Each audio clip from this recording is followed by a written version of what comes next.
And that's just so that anybody who wasn't able to attend during our session here can watch and learn from the presentation and any of your great questions that you have. So that's, I just wanted to let you all know, give you fair warning that we are recording. Now that I started with that detail, I also just wanted to introduce ourselves. So my name is Jessica Bennett. I work at the Association of Public and Land Grant Universities, and I'm the project manager for the Aspire IChange network. So I do the day-to-day management of kind of our team and the support we are providing to the institutions in the network. Joining me, I'll let my colleagues introduce themselves. Hi everyone, my name is Stephen Thomas. I work for Michigan State University where I'm a program manager with the graduate school. Hello, I'm Julia Savoy. I'm an assistant researcher at the Wisconsin Center for Education Research at the University of Wisconsin-Madison. So as you can see, we are located in several different institutions, and we'll explain a little bit more about how we all come together to help support Aspire and the IChange network. And a little later on at the end of the presentation, we'll share with you kind of our full team and who's involved in this process. So to get us started, I just wanted to share a little bit about our goals for today. So first, we want to just give you an overview and introduction to the Aspire Alliance. IChange Network is one portion of the Aspire Alliance, so we kind of want to give you a sense of the overall picture. We'll go through a bigger review of what the IChange Network is about so that you can learn more about maybe what you're getting yourselves into with joining our network. We'll review the application materials and criteria as well as process for review, just so that we can help you create the strongest application possible. Talk a little bit about our timeline, and then we're hoping to give as much time as possible to questions and answers. In terms of a little housekeeping, just wanted to remind you or let you know of a few things. If you were a little late joining, we are recording today's meeting for later viewers. You can also change up how you view your screen. Some of you may be very familiar with Zoom, some not so much. So above right now, the presentation material, you might see my face or a list of faces. You can switch between speaker view, which would allow you to see my face, or gallery view, which would allow you to see kind of the videos of lots of people on the call.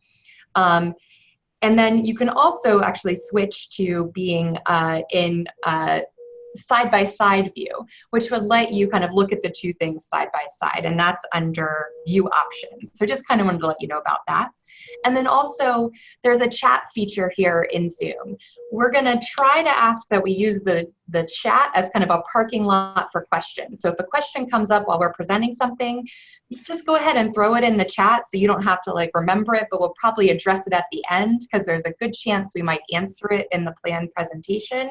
And that way we can kind of keep on a good pace and handle all of the questions at the end. If you're having technical difficulty, please also chat us there as well, and I'll try to manage those a little bit earlier.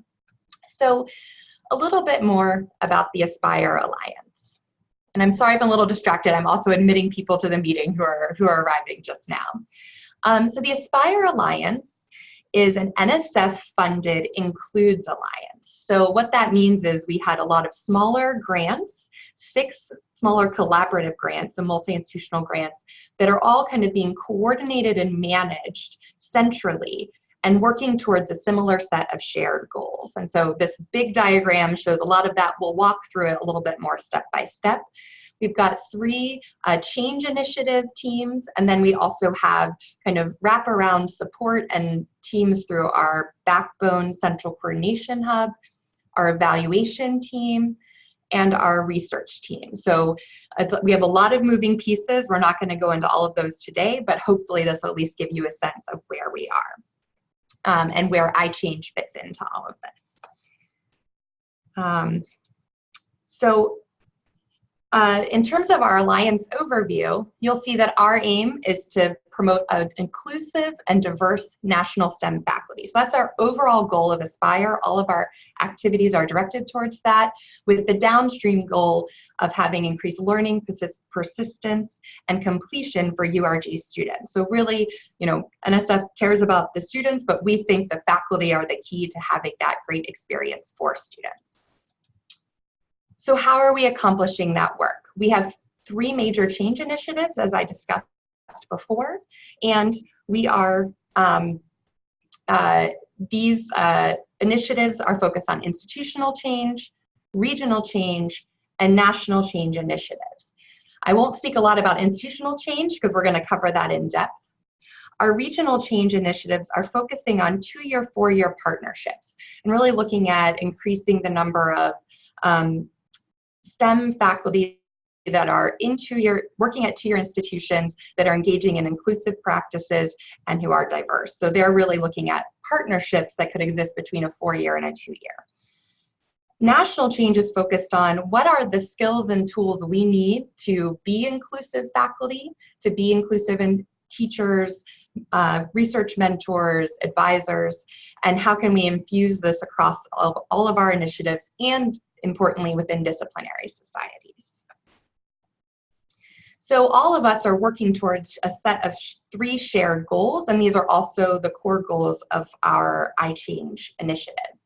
To deepen faculty skills in inclusive teaching, mentoring, and advising practices, to increase the representation of URG people in the professoriate, and to foster institutional cultures that value inclusion and diversity overall, and particularly in STEM. So that's kind of the big picture overview of what we're going to do. And I'm going to hand us over now to Stephen, who's going to talk to you a little bit more about IChange and IChange Network in particular. Great, thank you, Jess. So just like Jess sort of alluded to, we have 2 main visions within, or 2 main pillars within our vision. That one, that we want to help institutions, help URG faculty are widely recruited, hired, and retained. And then second, help all STEM faculty, regardless of background and affinity group, employ inclusive teaching, advising, and research mentoring training for their proteges. And then on the next slide, I'll sort of go into more detail in terms of the IChange structure. I will walk you through this diagram, starting from the bottom to the top, where the foundation of the IChange sort of structure are composed of IChange co-leads, Travis York and Tanya Peoples, but then also IChange coordinators like myself and Julia, along with our IChange program manager, Jess, who you just heard a couple minutes ago. So like together as a group, we form the IChange network through working with other institutions, have an Aspire Leadership Academy, which I'll go in more detail later, and then interactions with national partnerships. So these are national organizations which have a focus on STEM. And again, I'll sort of talk about how we interact, as an IChange network and as a consortium, in a couple slides. But these 3 components, IChange network, Aspire Leadership Academy, and national partnerships, all encompass or form the core of our institutional change initiative, part of our Aspire group. So again, we're working with institutions in many different layers. One includes IChange teams, URG faculty, and URG leaders. And then in the next couple slides, I'll go in more detail how we interaction with those different time points. I'm going to, or points of connection. This slide will focus mostly on the IChange team, how they're formed, and the role that they play, have a powerful role within your institution. So 5 steps. The first step is to identify, recruit IChange teams. And this can range anywhere between 5 to 12, individuals across campus. Again, we're encouraging institutions to develop a diverse coalition in terms of discipline and also level in terms of leadership, so faculty, department chairs, and the like. The second stage encompasses completed institutional self-assessment. So it will challenge the institutions to evaluate their current policies and practices, and also have a critical look at their data as it relates to recruitment, hiring, and retention, particularly of STEM URG faculty, and how well as an institution are you employing inclusive practices. So this is not necessarily used to be a so like a critique or shaming, but just someone just getting a positive look in terms of where you are and how we can help each other grow. So once we developed a self-assessment, then we're asking institutions to develop an action plan. So then be very thoughtful of what are the different priorities you have as an institution, and then how can you move forward in both in the short and in the long term. The fourth stage includes implementation. So that way you have an opportunity to look at piloting some of these strategies, both at a department level, within a school or a college level, and then how can you interact with other institutions within the IChange network, which again, we'll go in more detail next slide. But with the fifth stage, this is about like a year and a half process, where now we're looking, asking institutions to reflect about their process, what type of things can they tweak or iterate, moving forward. And then with the next slide, we'll talk about what are the different levels of engagement. So we know that institutions like yours, you're really excited and passionate about this work, but then also you're very busy. So we thought really long and hard in terms of what type of ways in which we could develop systems of engagement, but yet it will be a win-win for all parties involved. So I'll start with the upper left-hand quadrant and sort of move clockwise, where we want to get institutions that are bought into our three goals. That way we have an opportunity to start off with the level of enthusiasm and camaraderie of those that are already thinking about or want to literally aspire to be part of this this work and be part of change. So then afterwards, another component is to have monthly virtual meetings, where again, an opportunity to share resources, get a shared understanding of how to move forward. Then also develop an online network of learning collaboration space. This is specifically through Microsoft Teams. Again, we understand that you're all very busy. What we've used for Microsoft Teams is that instead of flooding with a whole bunch of emails or a bunch of task lists, here's a one-stop shop. You can sort of monitor topics, themes, emails, information in one particular hub. And then the last component I want to mention is our annual in-person meetings, which are partially subsidized by the National Science Foundation, so that you can have as many leaders and stakeholders, join us as feasible for our in-person meetings.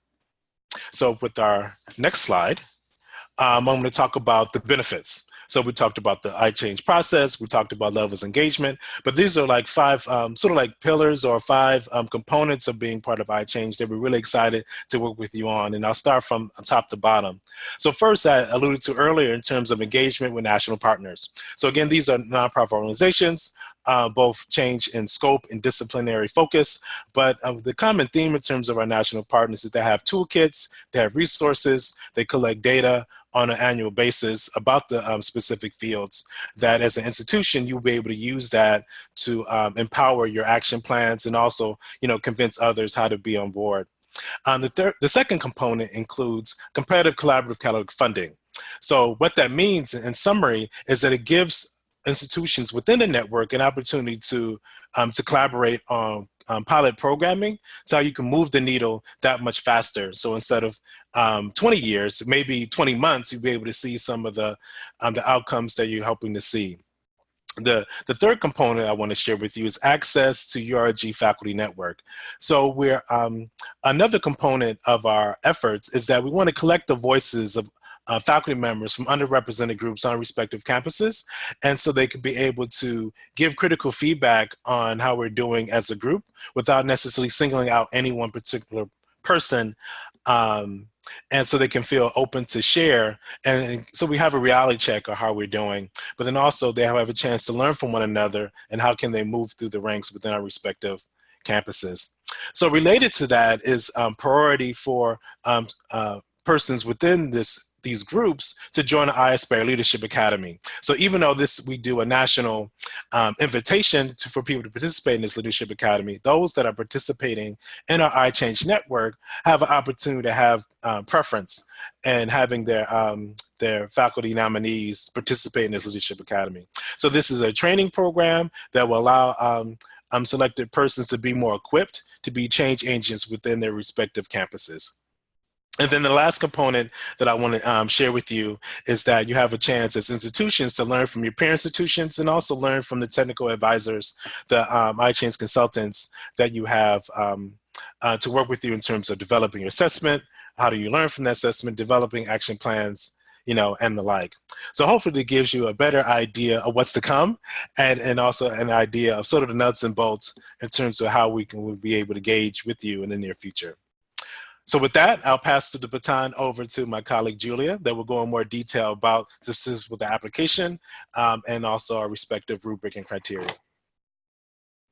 Just as a reminder, all of the details that Stephen just covered about the IChange network, you can find in our program overview on our aspirealliance.org website for the IChange network. So just a little plug for that material that we spent some time building this out in good detail for you there as well.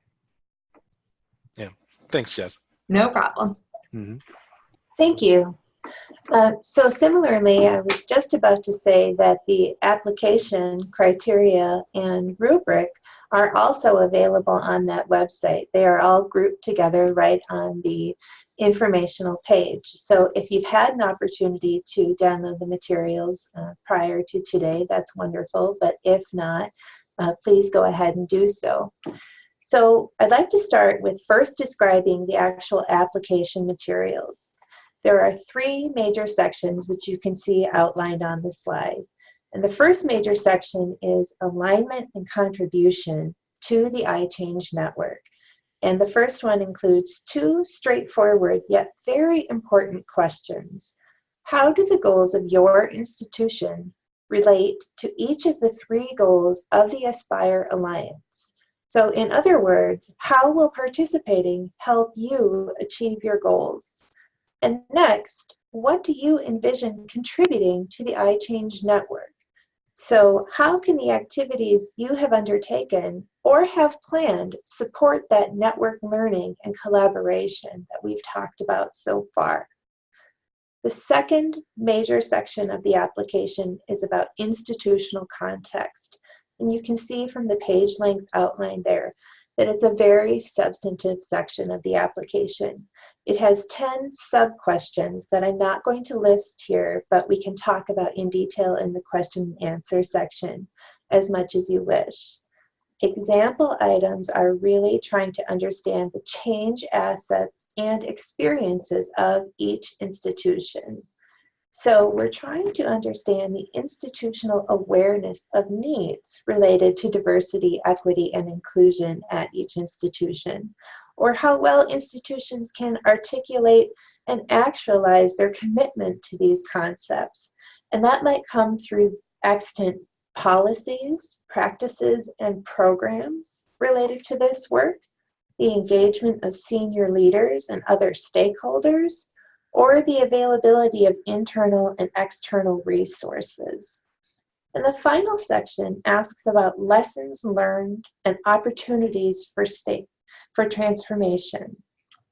And so for each of Aspire's three strategic goals, we ask applicants to identify their greatest challenge, strength, and lessons learned from previous efforts that are relevant to your intentions to join and contribute to the IChange network. So in thinking about the application, we appreciate candor, and we're looking for institutions that have had some success in these efforts, but are also looking for ways to enhance the ways in which they can support their faculty, because that's the key purpose of the initiative. There are no right or wrong answers in any section of the application, and we expect variation in institutional applicants. So I'd like to go ahead and go to the next slide, please. Thank you. So these are the criteria by which we'll be assessing the applications that we receive.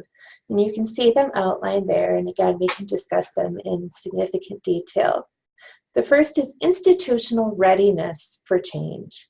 And the sub-criteria are awareness of institutional need related to diversity, equity, and inclusion, commitment to those concepts, available resources, both internal and external, And then readiness for network learning, readiness for engagement, readiness for change, readiness to engage in the activities.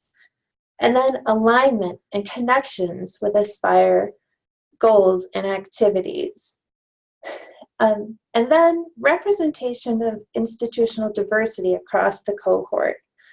The first two activities are evaluated based on the responses that applicants provide in their application. Institutions are not evaluated or rated based on the material that's represented in the third criteria. We collect that information from sources such as iPads or other institutional databases, but we don't assign a grade, so to speak, based on those characteristics. Next slide, please.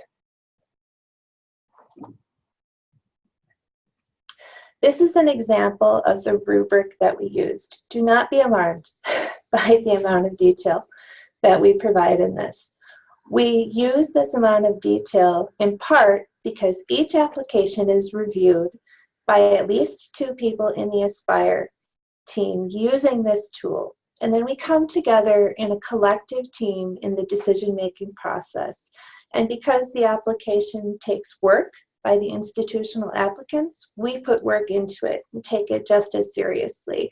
But more importantly, for those who wish to do so, the rubric is available as a tool to support the preparation of a complete and high-quality application. So characteristics of strong applications that have used this rubric effectively are those that, first of all, address all questions to some extent, even if it's to say we don't have this available, this information available at this time, or it's not applicable to our institution. That's completely acceptable. But blank responses leave us unable to evaluate you on that component. And of course, we wish you to please follow all formatting directions. We are not able to evaluate links to external resources or institutional reports. Most importantly, we're looking for applications that address the criteria and sub-criteria that we just talked about and that are outlined in detail in this tool. We're looking for those that present information clearly and make meaning of them for reviewers.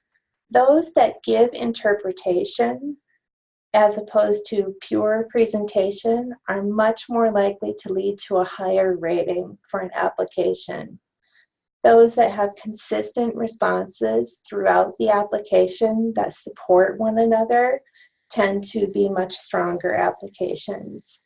And finally, those that are a comprehensive, cohesive narrative that are complete and compelling, and most importantly, evidence-based, tend to be very strong applications that demonstrate that readiness and that awareness and that willingness to engage in the IChange network.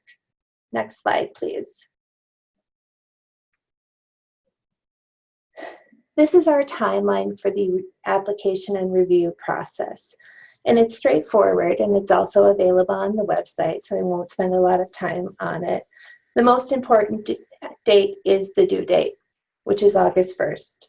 We intend to do our review in September and make notifications and offers and then announcements in November. And the important work of the cohort would begin in November. I'd like to then turn the floor back over to Jess, and thank you for your time.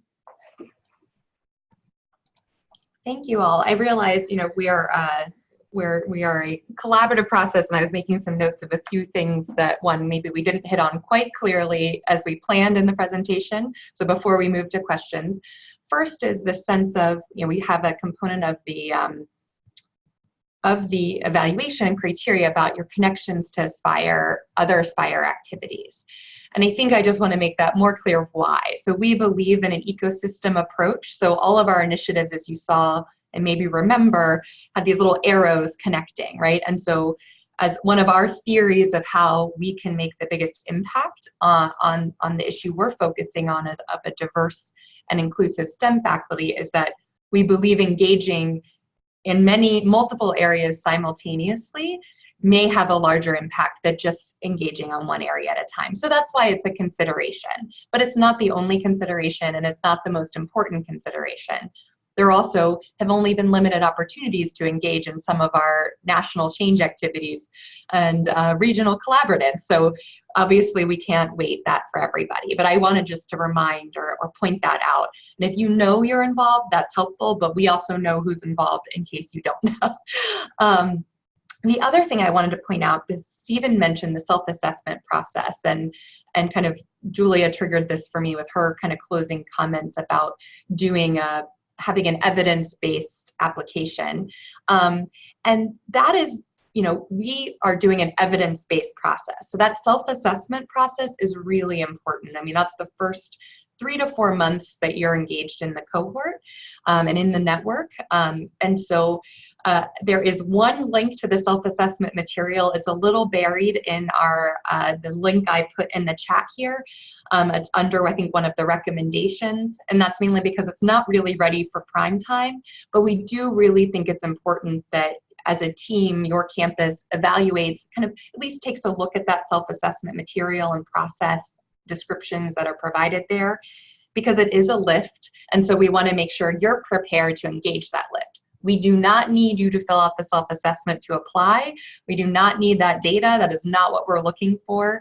But we just wanted you to be able to make your own self-determination of if this level of engagement and self-assessment is something you're prepared to do, right? If you're going through, say, accreditation this fall, it might be a pretty big lift to also be doing this, right? So just to be thinking about your campus calendar. So with that, we didn't have any questions come in the chat. Does anybody have a question? And you'll see, we just got our question. Who will evaluate the applications? How many institutions will be invited to join? Both great questions. So we have our IChange team, it's about 10 people, but we also are part of a broader Aspire team. So members from our regional collaborative team, members from our national change team, research and evaluation, all of those folks will be helping to evaluate the applications. And we are looking to invite up to 25 cohort members this year. And given the interest and our excitement, we probably will be having 25, but we're saying up to 25 just in case we decide to keep it a little smaller. Any other questions, either to raise a hand? There's a raise my hand function that you can use to kind of signal us to call on you, or you can type it in the chat.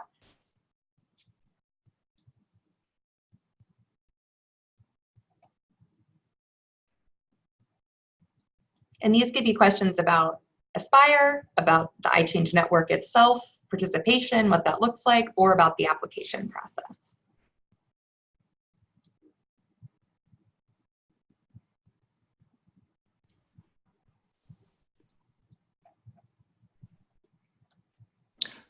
So I think I see another question in the chat. Mm-hmm. I'll sort of dive in, and then I'll let my colleagues respond as well. So again, this is Stephen Thompson, Michigan State. I just wanted to mention that the question is, aside of being an active participant, could you provide any examples of how members can contribute to the IChange network? So one of the benefits of being part of the IChange network is that you have a chance to learn from one another, and we've developed a sort of data sharing agreement amongst institutions. So you have an opportunity to do some benchmarking in terms of where you are as it relates to the recruitment and retention of a diverse set of faculty, but also the implementation of inclusive practices. Another benefit in which members can benefit or contribute to one another is just sharing resources and training modules, programmatic things. So in sort of dovetailing in terms of earlier conversation about the collaborative catalytic funding, it will be opportunities for IChange network members to actually come together and do some innovative initiatives. So those are two that come up to my mind, and I'll let Jess and Julia chime in as well. Yeah, I think one of the other things that we are really trying to build here is, while we have this self-assessment process and we're trying to provide you a lot of support with action planning based on the results of your self-assessment, we also are hoping that our people who join the network are helping us decide what we do with the network. So we really wanted to be responsive to your needs. So, I think being active is actually one of the best things you can do, is kind of be responsive when we are asking for information, whether that's what do you need, or helping us do some of that potential data sharing that might happen. And that could be a cohort by cohort decision to decide to do data sharing in one cohort, and another cohort could decide that's actually not something they're interested in. So we're really trying to be responsive and provide a community space. We'll also try to provide opportunities to interact across cohorts. So for example, we are, our first cohort launched in January, so they're just about, we're convening them in July in person to really dive into our recommendations for their action planning process. And so, by the time cohort 2 gets started, they'll really be able to learn from the experiences of cohort 1, having gone through the self-assessment and having really started to dig into turning that reflection process into action. And we're really building this network as we go. There's another question on feedback. I'm going to ask Julia to respond to the question, will there be opportunities for feedback on applications in progress prior to the deadline? Julia. I was going to ask you about that, Jess, because you are the lead on that. Yeah. And so I would like to say we should get back to folks on that after consulting with Travis and Tanya. Yeah. I don't feel qualified to answer that. Yeah. And I apologize for that. Yep. No worries. My instinct is probably not, and that's mainly just because we are, the majority of us have multiple hats we're wearing either across our alliance, plus most folks also have day jobs, and I think the lift for us to be able to provide that feedback in advance would be really difficult, and I'd feel like, just like with the teacher, I'd want to set a deadline of when we would get any of those draft applications in, and so that everybody knew that that was an option. So, but I think we can confirm that, and we'll follow up with meeting participants in this meeting with an answer via email, and then we'll also add that to the FAQs on the website once we have a final determination. I guess I would like to add a little bit of nuance to it, though. If I'm interpreting the question correctly, I don't know that we would be able to review sort of draft versions, but I do think we're open to questions. Yes. What does this question mean, or what does this criteria mean, or could you perhaps clarify this portion of the rubric? That I think we're very certainly open to doing. Definitely. Let's see, and we have a question, who typically leads these applications at the institution? Are they typically provosts, VPs, interested faculty? Do you mind if I speak to this, everyone? Okay. Yeah, sure. I think we do expect that this is a provost approved initiative on your campus. So when we send you are asked to provide your chief academic officer's contact information, and so we will be communicating with that person that we have received your application. So we would want them to be involved, because we believe fully that high-level institutional leadership is key for making this kind of transformational change on a campus. But I think in terms of who's typically actually putting together the application, we've seen kind of a variety of positions both put together the applications and then take on the lead role. So once a campus is accepted into the network and commits to joining, they're asked to name a lead, and those folks are typically an associate provost or assistant provost of faculty affairs or faculty diversity, faculty excellence. Some campuses, those efforts are being led by the chief diversity officer.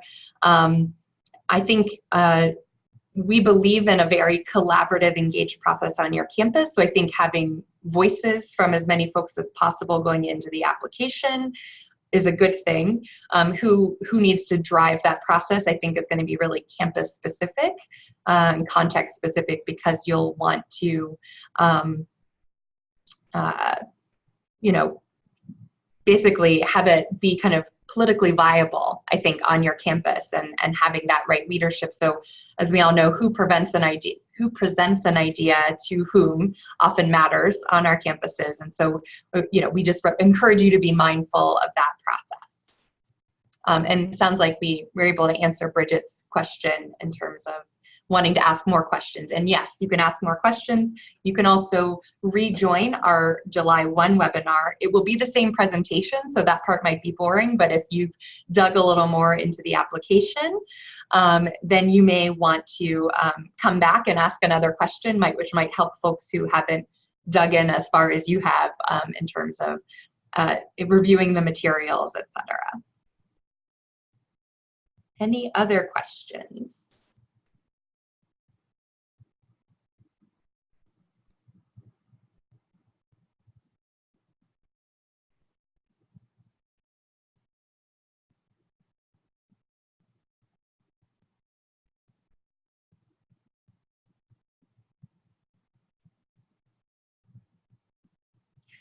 Isn't that teaching technique of saying 10 minutes, 10 seconds silent, really just, you know, we're all struggling with it.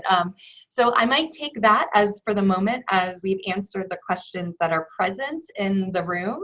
Oh, there we go. Is there an MOU that will be signed? Thank you. Yes. We are in the process of developing the MOU. So our first cohort has in many ways served as a kind of, I wouldn't say pilot, but they are helping us shape a lot of the components of the program. And so we are still in the process of reviewing kind of a draft MOU. Our goal is that you would have that certainly by the time we kind of let you know we are interested in having you join the network, and that would be part of the process of you committing to join, right? So that, and that's why we have this kind of lag time. You saw mid-September notify campuses that we would like you to join, and then thinking that probably any MOU that you have is not going to be signed off on in, you know, a week. So giving you that month to kind of dig in, have it be reviewed by who might need to see that document, make any amendments to that document, and have that back to us, and that being kind of the signal of official participation going forward. And the MOU will contain elements such as kind of codifying a little bit of what Stephen spoke about in terms of engagement with the network. It will talk a little bit about what kinds of reporting we might want from you. As of right now, we are not interested in collecting the full self-assessment data. And I think once you see everything that we're asking, you might kind of get a little anxiety about reporting all of that out. We really do intend that the self-assessment is to drive campus reflection, but there may be components from that self-assessment that we want to collect at certain high levels of aggregation. We're very mindful of both the risks involved to you all as institutions of sharing certain data with a third party, such as the members of the Aspire Alliance, or you know, IChange is seated at the Association of Public and Land Grant Universities, and so your MOU will be with us as an entity, and so we're really trying to be mindful of that. It will also include kind of a timeline for that data sharing as well. So it'll be two components, both what does engagement look like, and then what kinds of information to allow us to be able to effectively report on our goals and our activity to NSF and back to you all. And really thinking about how is the data we're collecting in the MOU helping to drive some of that data sharing so that we collect it and can feed it back to the network, as opposed to just having it live in just in our coffers.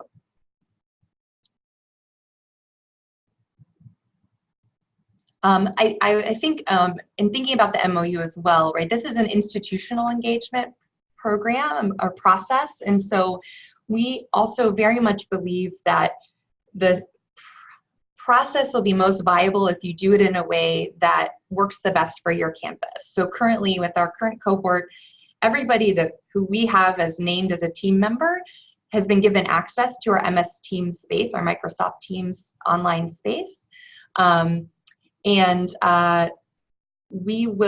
But we don't require that every single member of every team engage with us as IChange network coordinators at the same level. So we think there's so much to be done on the campus, focused on the campus. So we really try to kind of keep the lift at a team level lift. So a team level report, a team level engagement with us as the network, with hoping to provide opportunities for individuals to connect later on.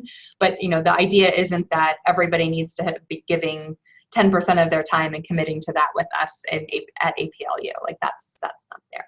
I saw another question. Will the webinar on July 1st be the same as today? And will these Q&A be posted anywhere? Yes, the content of the webinar, will be the same. But I think we will use the questions posted here to kind of fill out our FAQ section, because clearly if you asked it, probably there were 5 other people in the room who were thinking it or didn't think to think of it, and we'll be glad to hear the answer. And so we will make sure that we use the answers provided here to go onto our website in particular, so that folks who aren't able to join either of the webinars get the benefit of some of the learning from in the room. And this is kind of how we model our IChange network engagement. We try to kind of engage the people in the room and then share what we've learned in the room with other folks who are participating.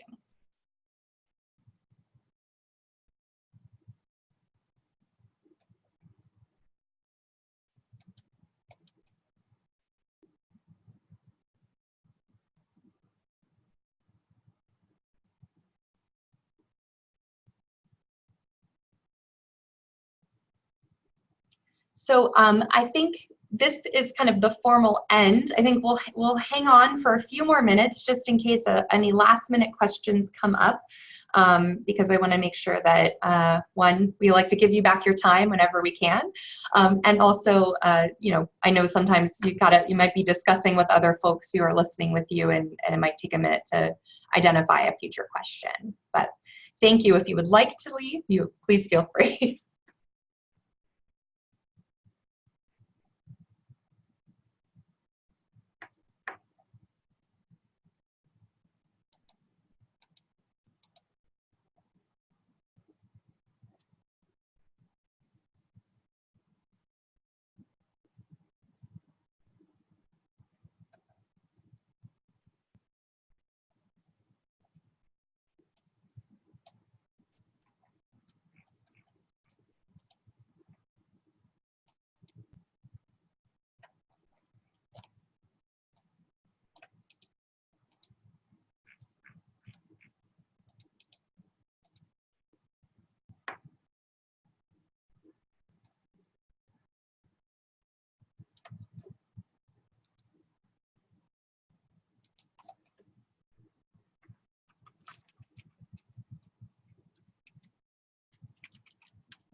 If there aren't any more questions, we're going to go ahead and close the meeting. Thank you all so much for joining us.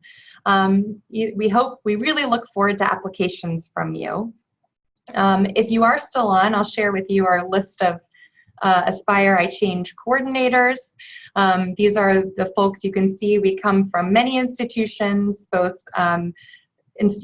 universities and associations, consulting firms. We're kind of a band of folks who have different perspectives, different experiences in higher education that we can kind of bring together, bring to bear in supporting you on your campuses. Yeah, well, thank you all. Thank you.